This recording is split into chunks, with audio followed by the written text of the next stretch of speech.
This is Subi Diecast Customs, back with another video. Here I already cut off the hood of an R34, the green one. I'm gonna try to make it purple, like the RLC version. Not too bad of a cut for the third time I do this. You have to be careful with the front grille, it was very thin right there. Hopefully it doesn't break later. Then got these real riders from Hayden at HHW Customs to go with the similar ones to it. I don't have an engine bay, but I did get an engine for it. I believe it should be the same one. I cut off the glass right here, the windshield piece, I mean. The interior, I need some details for the seat belts. Then the base right here. Took off a little bit of the front so that the engine can sit more flat. Still gotta detail the brake discs like the actual one does, even though you can't really see it, but it's a little minor detail that I think will be nice to add. Other than that, gotta get the paint off. Already back here again with the, haven't been doing much talking on my videos either, but here's an update on the Skyline, the R34. I'm gonna try to make it like the RLC purple one. And here I have a R33 that I did earlier. Now this one's done from a challenge on Instagram. The group of guys there. Hopefully I can get the paint to about this finish, like a mirror paint as the RLCs would. Yeah, here's this one, trying to get a similar color to it.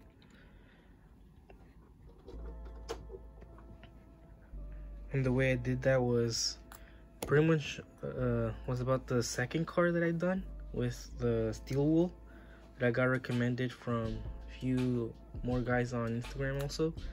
I started hearing it first from Manny's Custom Garage, and he said he recommended it, gave pretty highly good results, almost as a sandpaper would, but without, I guess, like it's a little easier through the curves, where mostly the harder to reach spots, and just about the same results almost. Then a polish with the, which one was it again? The one that I was also recommended by Uncle Polly from Diecast Graveyard. Sorry about that. That's the flits. Yep. So then here I have the base. I ended up painting calipers on it as the actual one would, so I guess it's a subtle detail that you can't really see there, but it's there. Then wheels from Aiden at HHW Customs. Then since I removed the post from the front, it didn't quite hold up that well from the front.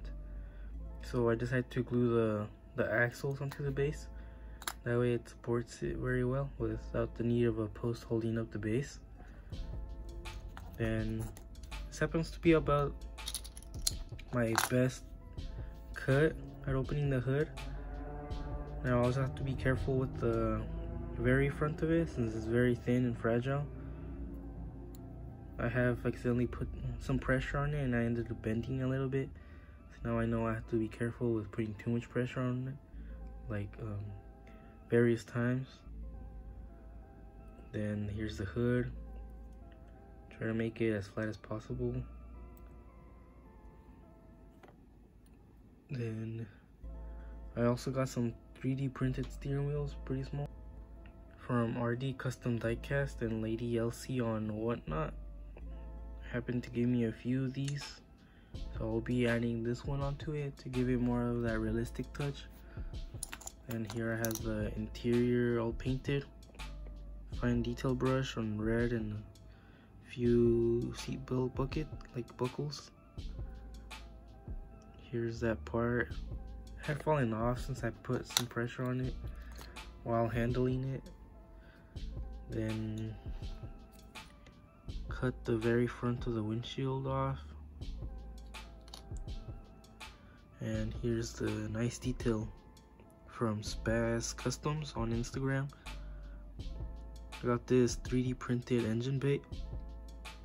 I'll have to put a harness on the very front right here, or brace.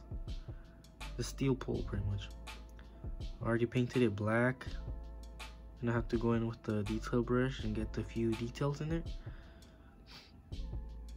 But other than that, I had to cut the base so that it could fit the engine bay, as you can see here.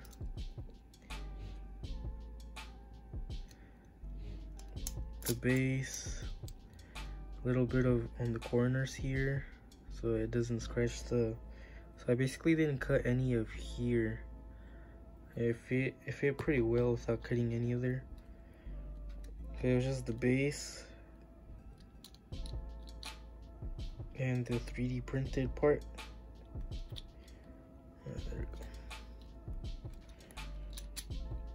There we go.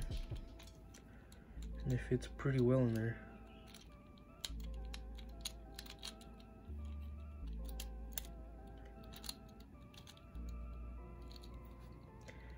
Hold up. Yeah. Once I put the screw in there, it should hold right in place. It fits pretty well.